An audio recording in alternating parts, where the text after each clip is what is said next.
Hey, hey, everyone. It is Barefoot Tuesday. So glad to be here. I've got the macaw over here again from Udi. Just wanted to clarify, sometimes on the show, I say things that are incorrect, and I just want you to know that I'm on it. I'm responsible. This macaw I was correct about. It is in Venezuela, and it is bathing itself in a sink. So that's all true. That's all true. But the incorrect part was this. Poncho. Poncho the turtle. Had this on last Tuesday. And turns out Poncho's in Los Angeles. I could go visit Poncho, perhaps I will. It is the turtle of Udi, who has been so kind to give us this footage. That's where Poncho lives. Maybe that's incorrect too. I don't know. I gotta watch what I say because, you know, gotta make sure that we have facts out here. Where is this Hades? And can I use my frequent flyer miles to get there? Yeah, it is like so hot here. I think I'm going to go into the bird bath a little bit later on. Hoy, Jose, glad to see you here. For anybody who's watching this show right now, we're taking a break from the crap. There is some extraordinary crap going on in the world as usual.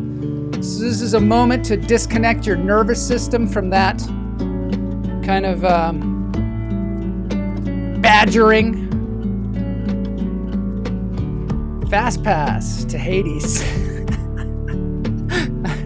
Taught us to have fast pass to Hades. Have you explained the new do yet? Inquiring minds want to know. Okay, so my hair seems to have changed color. I don't know, maybe it's the sun.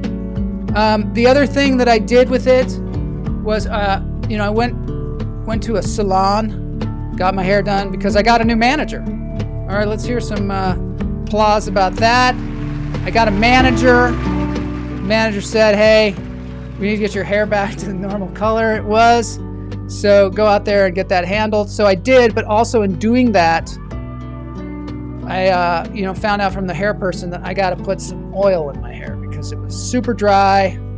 And so there you go. There's the explanation. Got some deep moisturizing treatments, working it out, starting to get back to normal. Check yourself before you wrench yourself. Okay, the other thing that I want to show you here just before the show starts, hasn't started yet. This is the check-in moment. Let me guess. He said you need new headshots. Yeah, that's the thing too. Well, it's a woman. My manager is a woman. Her name's Sherry Robb.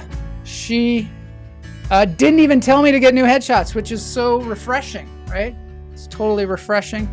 Used to be managers, agents would say, yeah, you should get some new headshots. They always say, and you'd be like, I just got new headshots. And they'd be like, you should get new ones and you should go to this person. And then they'd get like a kickback. These are the things that go on. They get a kickback from that person. It's like they were like they were their agent or something. I don't know if that happens anymore. Headshots used to be a really much more difficult thing. You used to have to go sit in a studio somewhere, get your headshots taken, and then somebody would scratch them. Anyway, let's get on with this. This is also Flash. Flash is a macaw in Los Angeles. A macaw is a type of large parrot. Am I right? Am I right? You need a new manager. How come I didn't get to apply for the position? Todd Lee, you can manage my career anytime. I definitely need some help, and I'm glad to have you here for sure. Holy Cappy at a ship. Gunnell, yeah, you and Gunnell. Well, Gunnell's a lawyer, so that's helpful in this business, I'll tell you that. Ponzi scheme. Yes, the headshot Ponzi scheme. Shots. Flash has some fantastic headshots. Look at that one, hanging upside down from a tree. Flash lives in Los Angeles. This is Udi's bird, and this is Poncho, Udi's turtle. If anybody wants to jump in, and well, I don't know. Maybe we'll go on a field trip there. Todd, manage my life. Yeah, Bilo wants it too. We all want Todd to manage our lives because Todd is Todd. Okay, well, I want to say this thing. Todd recommended this book. It was called The Untethered Soul. And it's, I got it on Audible. And so I'm reading it with my ears. And I got to tell you, sometimes you read a book and it starts out with like breathing and meditation. And you're like, this is great. I love this. I already know, a lot of this stuff. I've experienced a lot of this stuff. And then the book gets really deep, really, really deep. He started to talk about letting go of emotion, and something to think about. Sometimes in life, something happens to us, or somebody does something to us, or somebody says something to us, and we take the emotion that we get from that. Maybe it makes us upset. Maybe it makes us upset, and we take that emotion from the upsetness and we hang on to it like we need it for some reason. And we go over and over and over the scenario in our heads that upset us and the thing that the person said, and trying to reject it and trying to argue with them and going on and on and on. And we're hanging on to this emotion. So what he's saying, from what I get, is no, don't do that, which might be obvious. But you've got to actually practice learning to let go of these emotions that you're getting. Otherwise, any schmo could come by, sit next to you on the bus stop, and say anything, and you could just spin out of control. You're putting all the kind of control into other people's hands. But another thing that the Untethered Soul is kind of saying is that you don't really have control at all, and you got to just keep relinquishing control and let go, let God. That's something that I'm trying to do. Not always good at it. But then the next chapter, he starts talking about how we've all built these little houses that is our basically our identity. And he tells this story about how this person was in a house and they felt really safe, and it was really, there was some light in there. And then it got darker because they didn't have enough fuel for the lights. And so then they found some flashlights, and they were trying to generate light and stay safe in this house, when actually what you need to do is get out of the house. let go of your identity. Let go of all the things that you say are you, because those things are keeping you trapped in this house when you could be outside in the light, enjoying the free light that comes from the sun and from other people. Let's see what the chat room says about this.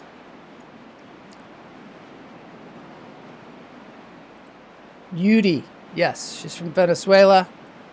Let's see. In Venezuela, everyone loves animals. On this show, everyone loves animals. That Untethered Soul is pretty amazing. Joel read me a few paragraphs. Usually, you know, you get the gist of a book when you start reading it, but this one just keeps going deeper and deeper. There's a sequel, Living the Untethered Life. Todd, I'd be interested in how that's, working out for you, because obviously things, you've gone a little farther down the road, and I'd love to hear what you have to say about that. Kamala says she's totally guilty of that, spinning out of control if someone pokes you. Yeah. Let it be, let it go. Don't resist, or it persists. This is the therapy part of the show. Vernus is just getting the happy colors of nature, which that's what happens when you go outside. I want to do some more roving reporting myself. I would love to go up to the Oregon Zoo, perhaps, in person. Yeah, Chuck, so I could use this book. Let's see what Chuck says. I could use this book. Last week, I'm going off on a few people. Yeah, we find ourselves just going off and that makes it so you feel like you're sort of out of control, or the world is controlling you, or, you're not in control of your own emotions. And emotions are supposed to flow through your body and not get trapped like that. No rhyming. This is a no rhyming episode. There will be no rhyming. Okay, so that's Flash. Let's get into the show. This is Lunch Therapy, number 363. Pretty soon we're going to go to 365, which will be a show for every day of the year. So if somebody just came to the show, they could start at show 0 and just every day they'd have a show.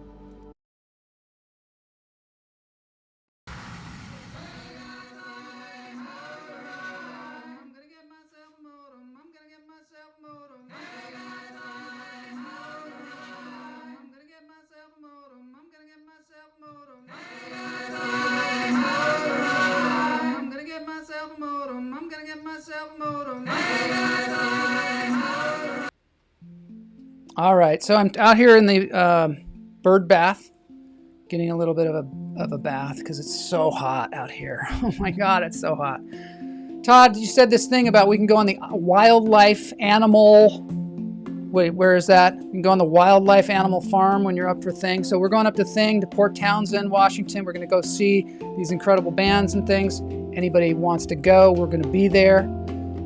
And I guess we're going to go to the wildlife animal farm. I think that's going to be part of it. We're going to broadcast that for the show. I'm thinking about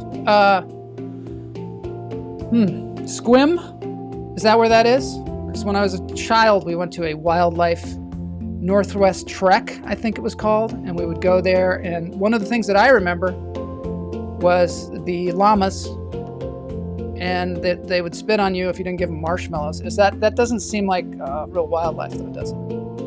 Alexander, love the comment. What would happen if a bird tried to take a bath while I'm in there? It has happened, and they basically kicked me out. They're like, get out of here. You're a human. This is called a bird bath, not a human bath. But luckily, there aren't any birds around right now. They come in later. All right, let's breathe in through the nose, out through the toes. Hold it.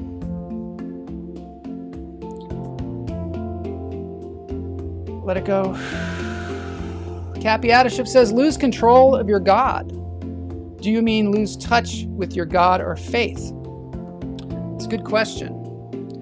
I think control is probably a little bit of an illusion, that we think we're in control, because anything could happen and your life trajectory can change in an instant.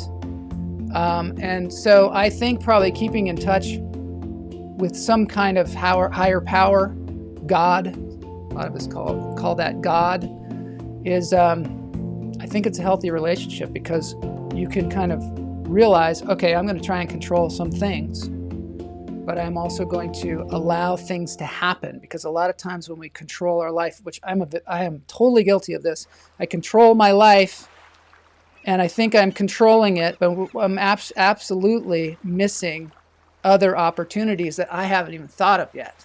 And I think that's one of the things about this idea of not building yourself a house that you're in. I'm talking metaphorically, but maybe physically as well.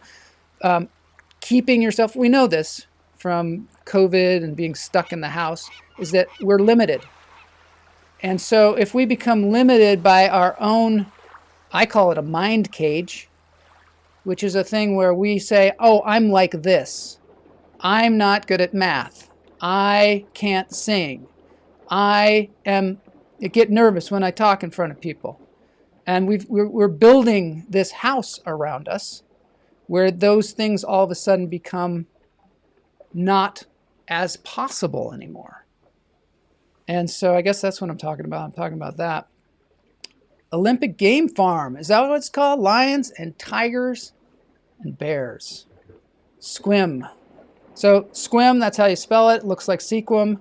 Feed the bison and the animals as you drive through. We got some good animals on the show today. You need a car wash after because of the slime. All right, in through the nose, out through the toes. Hold it. Let it go.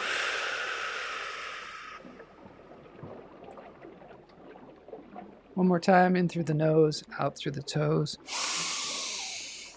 See, this is what we do with breath. This is the way emotions are. Let it go. Comes in, goes out. If we hold our breath, we die eventually. Let it go a little faster than maybe we should. Chuck says there was a rap song, I think it was called Check Your Head. We all need to be checked. Check yourself before you wreck yourself. All right, let's get into this. I've got this incredible, you know how I love the handpan music, and I've gotten all confused about the hung and the handpan and all these instruments, but this guy plays the handpan. His name is Alexandra Laura, and let's get into this. He said we could play this, and we're going to enjoy it right now.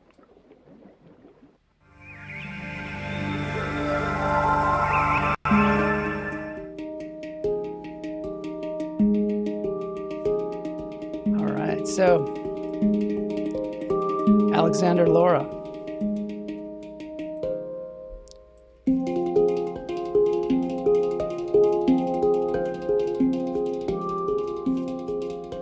going to tell you a little bit about him in a bit, but first let's enjoy the music.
free to keep breathing.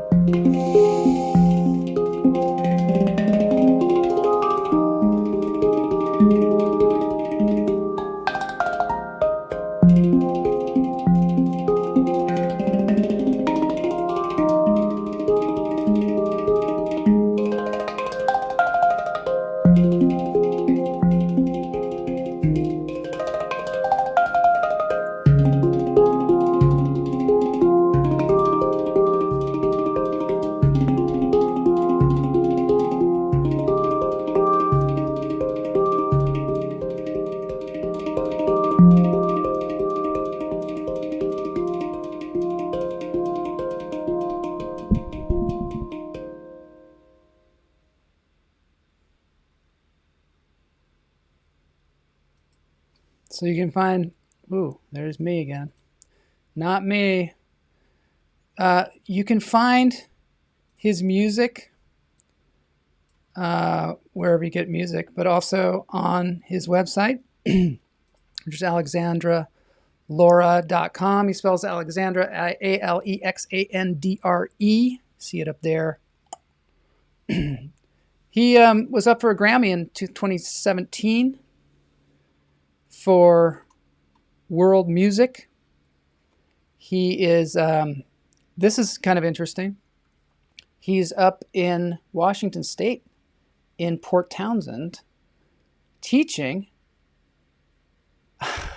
So that's kind of cool. So maybe, you know, when we go up there for Thing, we might be able to spend some time with him. So that was just an unexpected thing. He also plays this thing called the pan-tam, which is a handpan. I had this on there a little earlier in the year. This is the handpan that he plays. It is called the pan-tam. So much lingo in this handpan world. Let's see what people say. Camel says, the hard part is sitting in the feeling and trusting it will pass through you, not reacting to it further. That's interesting. Not allowing it to escalate and spin. My house is made of brick. People have been trying to huff and puff and blow my house down. Oh no. Yeah. That's interesting. No way. Oh yeah, no way about him being up there in Port Townsend. I know. That's pretty cool. Let me find out where that is in Port Townsend. Yeah, I was so amazed by that. Yeah, he's a faculty member at the Centrum Choro Workshop in Port Townsend, USA, has performed with his trio Brasileiro in major U.S. cities, including New York, Chicago, Boston, Seattle, Miami, Denver, San Francisco, and Portland. So anyway, so that's something to check out. This is, if you ever want to try a virtual handpan, if you don't have one at home, because these suckers are kind of expensive, you can play this thing. And you can put this on an iPad even.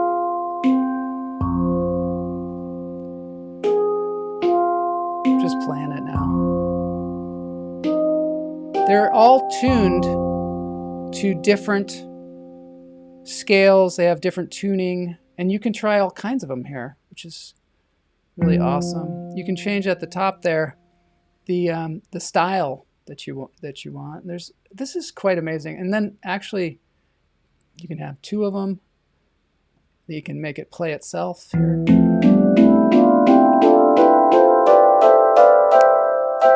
That's a scale.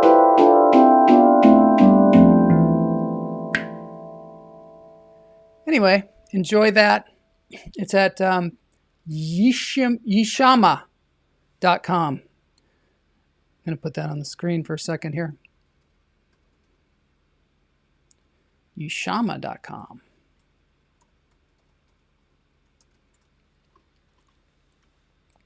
Kind of a mellow vibe to the show today, which is cool. Got enough things to be stressed about, huh? Oh, it's pronounced Alexander. Is that right, Cappy? Thank you for clearing that up. I appreciate that. Alexander. Practice, practice, practice. Let me see what's happening here. It's easier to acknowledge it, let it through, don't hold on to it. Yeah, practice, practice, practice. You have to practice letting go. Who knew that there were things to practice like that? I thought we just practiced the handpan, practiced the guitar, but we actually practice letting go of emotions that we don't want, letting go of thoughts that we don't want. That's another thing, because, you know, you sit next to the guy at the bus stop and the guy at the bus stop says, you know, all comedians are drunks, and you happen to be a comedian. You all of a sudden, you know, why am I drinking so much lately? It's because I allowed that guy to program me to believe all comedians are drunks or all artists are starving. That's another big one. Okay, so I've got some breaking news, some really exciting breaking news coming your way. And later on, we got a new sponsor. So we got a commercial from the new sponsor, and we've got some animal therapy. And we can continue this conversation about thoughts and emotions. It's probably why it's great to play an instrument. It's true. It's true. You know, one of the things about playing an instrument or doing something that you're really focused on is that you don't have time for that, to study your emotions or study your thoughts or anything, because you're so focused on something that's super enjoyable. It's a good way to take a break from the crap, right? All right, here we go. Breaking news coming your way.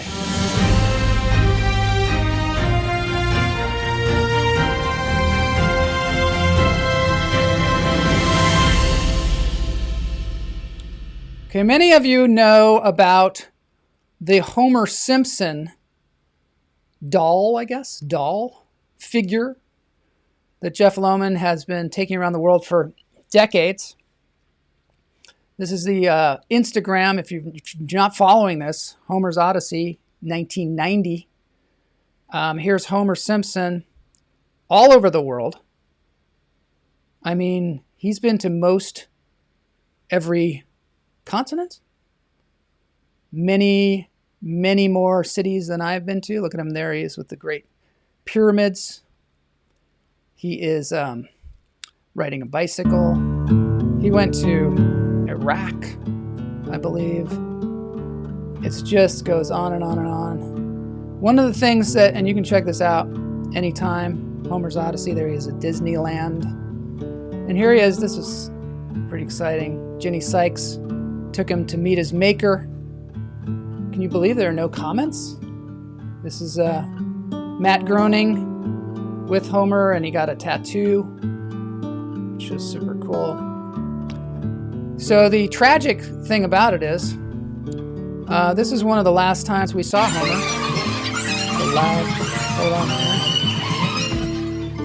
This is one of the last times we saw Homer was at a party, I believe in Thailand. It's kind of sped up here, so the music's kind of sped up.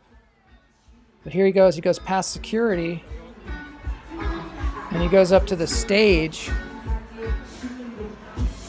This is not the last night that he was seen on Earth or anything like that, but I don't know. He was obviously living an untethered soul life. He obviously was, I don't know, maybe he was tethered by some addictions. Hard to say. Sven met Homer several times. I took him to Venezuela, and also Lithuania. Sven, did you take him anywhere? He was probably in Belgium when you met him, right? So there he is enjoying. Look at this. He's such a bold fellow. The Homer Simpson doll. Look at that. Well, I got to get out of the way. It's crazy. Who knows what he's going to do next?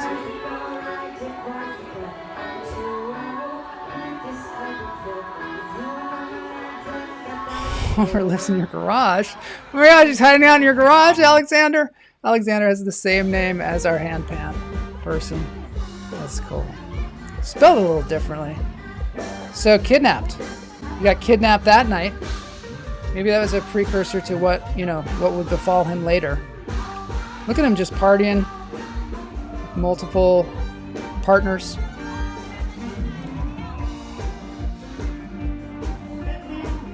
That lady was cool, huh? The performer. She was rad. So yeah, that was one of the last times that we saw Homer Simpson. He disappeared. Apparently, Homer was in Belgium. Okay. He's in Belgium. I wonder if he was already around when Jeff was in Germany. I think he was. I think that's when maybe a little after when Jeff was in Germany. I'd have to check the website that Jeff has. I'll have to show that to you. But anyway, the last time Homer was seen was with whale sharks swimming around. And this is not a dig on whale sharks, because whale sharks are very peaceful creatures. But I don't know, I'm not sure what happened. But he's gone. He's gone. He's been gone for several years. And Jeff was really, really upset. He didn't even want to talk about it for a long time, because this has been his constant companion for decades upon decades through all the different lives that he's led. And then all of a sudden, gone, totally gone. But rumor has it, he's returning. He is soon to return to the world. We don't know how this is going to happen. There's going to be a big reveal somewhere. Maybe Jeff, when he goes on his motorcycle journey, will suddenly Homer will be reborn.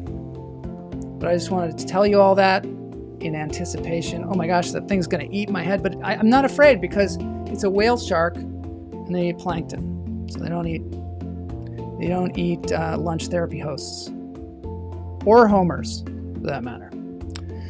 Okay, so the next announcement that I have is something very exciting. We have a new sponsor. Sven named one of his cats after Homer. I gotta get some applause there. Oh my gosh. Yes. You can hear Jeff Lohman's tales in previous episodes of Lunch Therapy, but also on his YouTube channel, which is called 10-Minute Memoir. 10-Minute Memoir. So check that out. Jeff tells all kinds of tales from his life, which is an extraordinary life. Talks a little bit about Homer, and also you go on a visual journey as well. Sven named one of his cats after. That's so great. That's great. So our new sponsor, we have our first commercial from our new sponsor. It's a product of Couchbody, like Slob 90X here. And it is called Grog Sweat. Here it is. Hey everybody, Joel Marshall here from Joel Marshall's Lunch Therapy. Are you finally grabbing the bull by the horns? Are you getting a little bit older and you can't drink as much as you used to, and you don't want to wake up like feeling like you're 10 feet back from the starting line? You're doing yoga, you're meditating, you're getting your mind right, you're exercising, but you kind of miss the old you. And your friends do too. Where you smelled like a bar, your friends had to put M&Ms in your mouth while you're sleeping, you woke up in a pile of vomit. Don't you miss those days when you could wake up and you couldn't remember what happened last night, and there was maybe just a bunch of weird, vague, foggy memories? Well, now you can have that feeling again with Grog Sweat. Yeah, just take a sip of Grog Sweat. You immediately start getting dizzy, and you can't remember last night when you just sat in your bed with the cat. Suddenly you get all these weird images, and your face kind of hurts. And what's that weird taste? It has a very odd taste, and you know what that taste is? It's built-in yak sweat. And all of a sudden you start to smell that beer smell coming out of your pores. No longer are your friends going to be disappointed when they come up and they smell, wow, you smell weirdly fresh, Marshall. No. They're going to be up there saying, oh my God, Marshall, you smell like a bar. What happened last night? And you just say, hey, I don't remember. That's the secret. And now Grog Sweat has 30% less liver damage. So come on over here and grab the bull by the horns, do your yoga, do your meditation, sit cross-legged, and still smell like a bar. That's with Grog Sweat. Namaste, hungover with Grog Sweat. Couch body. All right, that's our new sponsor, Grog Sweat. Thank you for, and I'm having a refreshing cup right now. Great commercial. She wants the feminine version.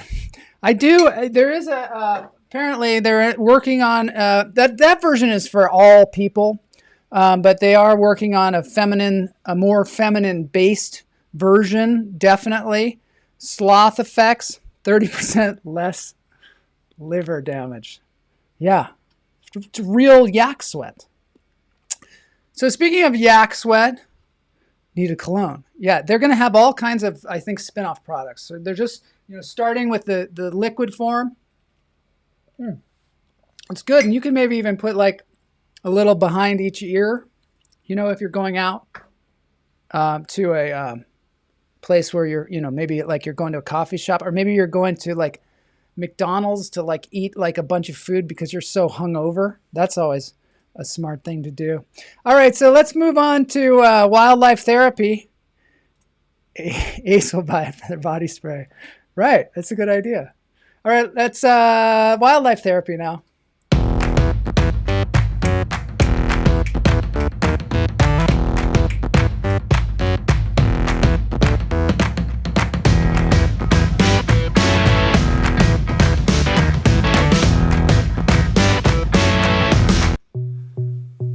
Okay, who are these guys? Who's this guy? So here's a statue of a monkey with a big nose, and here's an actual monkey with a big nose. And I mean, if you were to say to one of these monkeys, hey, big nose,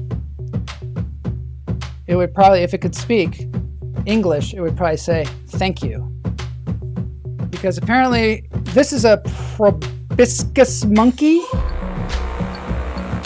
I didn't even know these existed, but they do. They're a wonderful animal, and apparently the bigger the nose, the bigger the appeal with the ladies. Yeah. They can make more sound with these big noses. When they eat, their noses flop around, which is kind of fun. My nose doesn't flop around when I eat, so it'd be cool. They live only in one place, Borneo, which is in the Southwest Pacific, right at the equator. Just so you know, Borneo is the largest island in the world. We're still talking about Grog Sweat. Female version uses the subtle smell of beer to subconsciously affect men and make them do whatever they want. Kamala. All right. Yeah, so proboscis monkey, they're large. They're one of the largest monkey species, native to Asia. Only the Tibetan macaque. That's how you say it, macaque. I know. It's weird. It sounds weird. It's like Uranus. It just sounds weird when you say macaque. But that's what these other monkeys are called. They're called macaques. And a few of the gray langurs can rival its size. So they're huge, and they got these gigantic noses. I have never seen one before. I don't know if anybody in the chat room has ever run across one of these. Theories for the extensive length of their nose suggest that it might be about sexual selection. The females prefer louder vocalizations, and the size of the nose increases their ability to sing. Is that a nose, or are you just happy to see me? Exactly. They look like they're from Tibet. Got a ticket. Wow, you've seen one of these guys? So actually, you know, there are some things. I was thinking about these proboscis monkeys, and I mean, they're super cool. But their toes are webbed, by the way. It's weird because a lot of animals' toes are webbed. We didn't know. We thought they were just ducks. But I've seen these in the media. Maybe you remember these guys back in the, you know, I don't know, Popeye's friends. Those friends were called goons. I don't know if you remember these, but these are these huge hulking creatures that were in Popeye. There was a character called Alice the Goon. Yeah. I think they're based on proboscis monkeys, right? Maybe proboscis monkeys should get some kind of a kickback. I think. I mean, I'm thinking they probably should. And then also, this guy, I don't know if any of you remember this, but this was something. Kilroy is here. It was kind of a graffiti thing back in the day. And I don't know, was Wimpy one of these goons too? Wimpy? I don't know. Maybe nobody knows. Maybe nobody remembers Popeye anymore. Jeez.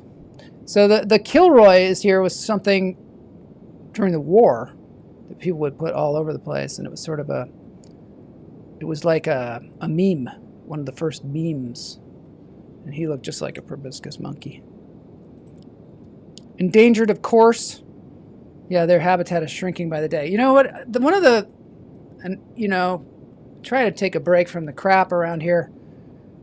But one of the things I found from looking, and this is something to be responsible about, from looking at animals on this show, I have found that animals' biggest predators are humans. It seems like all of them, too. It's not like, I don't know why we can't keep our hands off these animals. But we gotta do better. Gotta do better.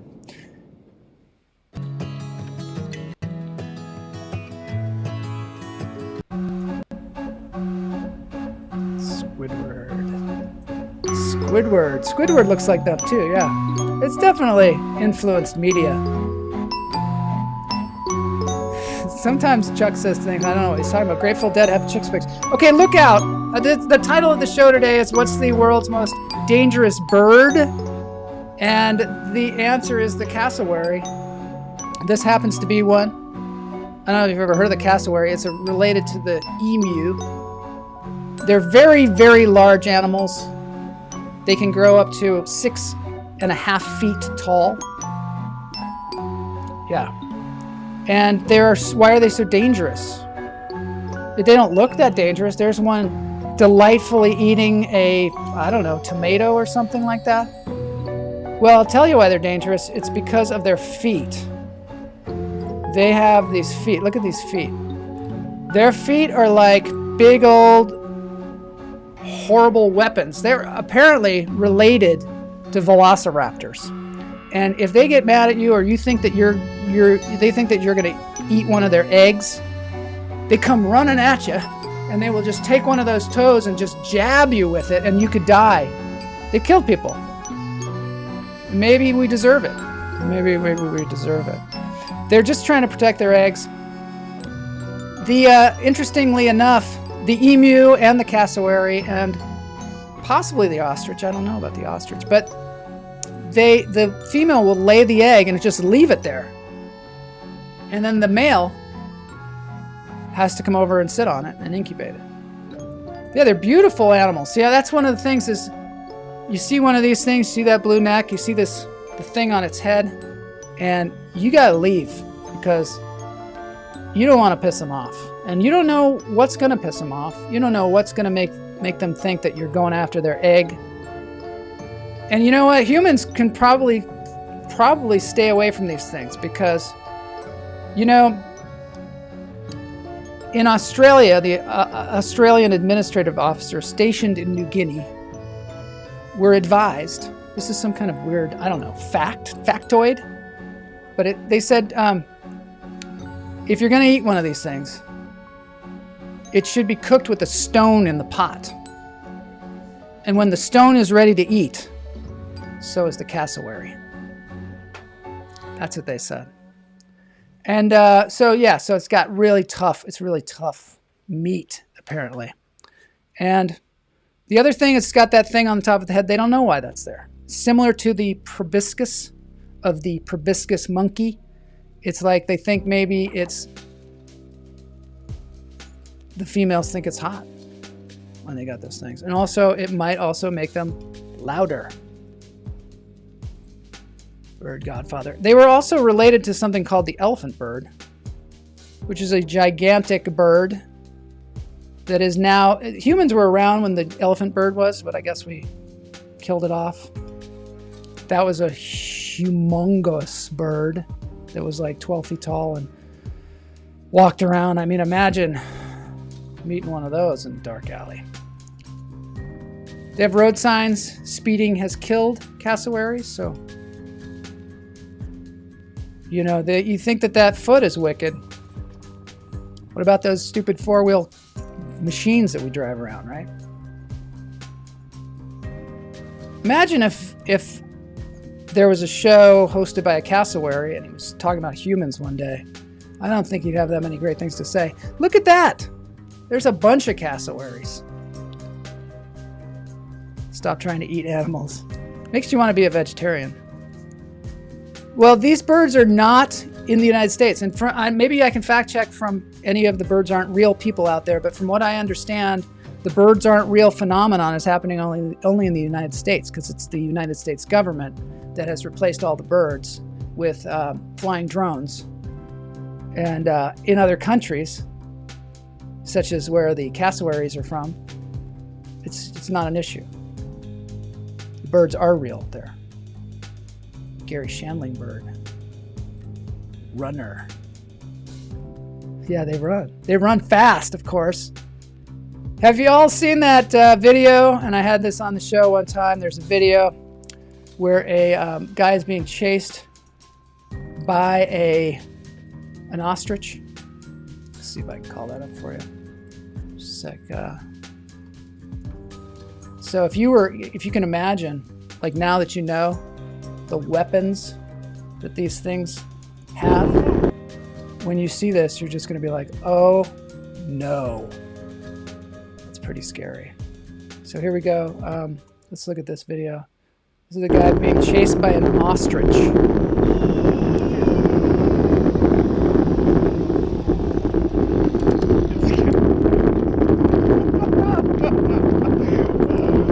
Look at him.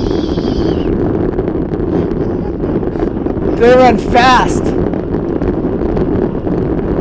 What would you do if you're like riding your bike, all of a sudden this ostrich is chasing you? It's crazy, isn't it? It's crazy. Anyway, I don't know if I can show this on the show, but it's super cool. They do. The cassowary does look like a pheasant. They definitely do. You'll only see this on Lunch Therapy, yeah. This is one of the perks. One of the perks. All right, let's get on. Let's just see what happens if the guy dies or something. He doesn't die. I know that he doesn't die. And I know that the bird doesn't die. Where to find the birds aren't real, folks. At the bar. I'm sure there's a lot of them at the bar. So yeah, check out that channel sometime. There goes the bird. He was running off. That channel is, just so they don't kill me, they're called odyssey.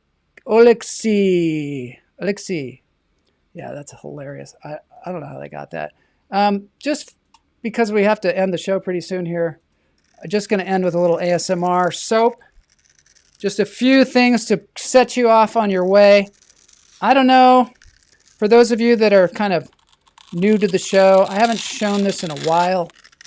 It's one of my favorite stations. It's called ASMR Soap. What does he want to do? Yeah, what does the ostrich want to do when he catches him? I don't know. He's chasing him. Kick that bird. No. Yeah. Yeah, and this is ASMR Soap for people. I'm going to be quiet, a little quiet. Love this. ASMR. Calms people down. Makes everything better so that you can get back to, I don't know, listening to those crazy hearings, watching the news cycle. You can always come back to this. And ASMR Soap is the channel. Let's just see if we just have one more thing that's going to be good for us here. We definitely, that ostrich was an unexpected thing. This is something you can watch. Monterey Bay Aquarium has live feeds of the otters. So if you can't get to I don't know, I think it's like a couple hours south of San Francisco or something. If you can't get there, you can get there virtually and just watch these. I mean, sea otters are obviously one of the best things on the planet. And you can watch them just lolling away here. If, for some reason you're stressed out, or maybe you're holding on to some emotion or something that somebody said to you and you're going over and over and over in your head, just tune this in. You'll soon forget about it. They also, just so you know, they also have a jellyfish cam where you can watch just jellyfish. Biker stew. Yeah, maybe that ostrich is just going to chomp those guys down. I don't know about ostriches, but the cassowaries, they eat mainly fruits and things, but then, they eat other stuff too. They also eat animals as well. Sea otters are the cutest thing ever. Animals are therapy, that's for sure. All right, we're going to get to the dance break here. That live stream's not available. Just want to show you a couple lemurs from the Oregon Zoo. And they are eating grapes. One of the things we love on the show is to see what animals enjoy grapes. Apparently dogs, not good for them. Lemurs love grapes. And of course we love the joke, got any grapes? If you don't know that joke, tune into any lunch therapy episode and you might hear it. It's great to see Tina Adams here. She was here last Friday. I think I was the first one to feed him. Somebody's talking. She was here last week when we had John Adams on the show. If you haven't seen the John Adams interview, I highly recommend that. Let's get to the dance break. I've got Fernando Ufret doing some Bon Jovi. It's to send you on your way. People talking, I like it.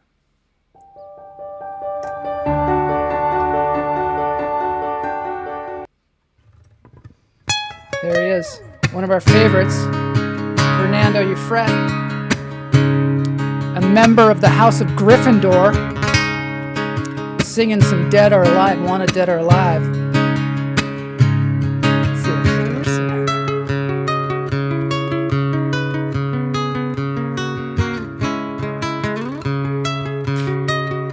what's going on with the chat room. Rex Sykes! Psyched because Rex is here to listen to some Bon Jovi, the dulcet tunes of Fernando Ufret. It's all the same. See that? Only the names have changed every day. It seems a waste away another place. We love Fernando on the show.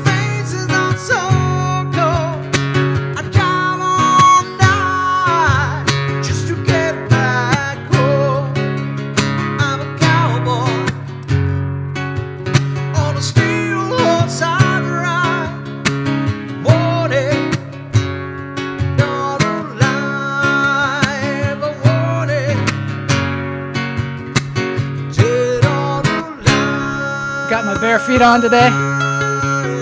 Hope you all do. This guy's awesome. He's going to play the guitar solo, and you're gonna want to hear that. Sometimes I see, sometimes I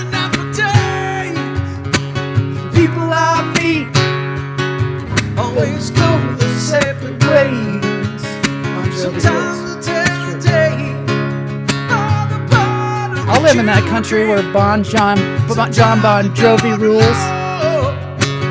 All you do is think, well, I'm a cowboy.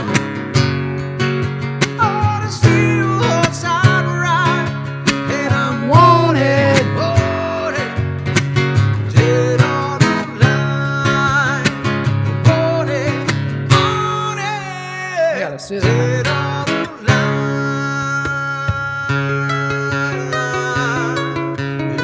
Oh, I got that right on his face. Yeah, here he goes. Here we go. Yeah! Fernando!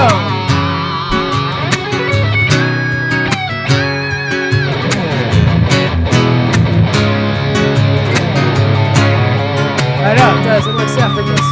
So cute. Takes a lot of practice. I'm a cowboy. On a steel horse I'd He ride, does rock it, doesn't he? and I We gotta get him on the show, huh? wanted, dead on the line. And I walk these streets, loaded 6 strings on my back. I'm playing for keeps, 'cause I might not make it big. Watch out for breeding buzzards. Everywhere. Oh, Sven saw Bon Jovi. Standing tall. Was it great? I've seen a million faces, and I've rocked them all. Well, I'm a cowboy. On a steel horse I'd ride, and I'm wanted, wanted, dead on the line. And alright, dead on the Good line. karaoke song, huh? I'm still trying, I'm still trying. If you could do it. It's not easy. Not easy. Dead on The line. dead on the line. Dead on the line. Dead on the line. Dude, I missed it. Breathe away, can you yell?